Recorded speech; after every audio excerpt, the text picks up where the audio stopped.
In the last lecture, we started removing persons. We did this by getting access to all the persons in the state, removing the one element we wanted to remove by using the index of the person, and updating the state.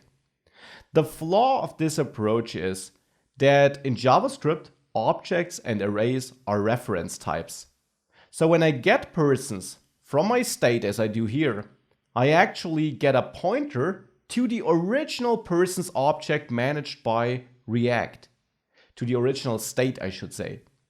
If I then splice it here, I already mutated this original data.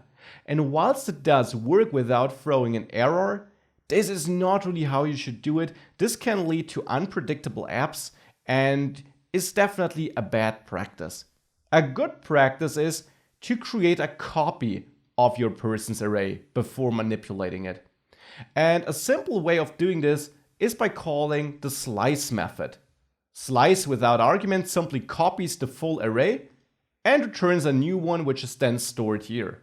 And you can now safely edit this new one and then update the React state with your new array. An alternative to this approach would be to use a ES6 feature, the spread operator. You can simply set persons equal to a new array, and this new array can now use the spread operator, which are 3 dots. Might look strange, but this is a JavaScript operator, where you now reach out to state persons.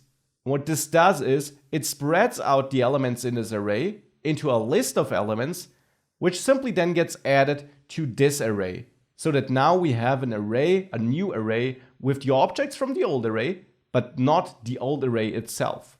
So this is basically an equivalent to the slice approach. Use whichever one you prefer. This is the more modern one, and you will see the spread operator more often throughout the course.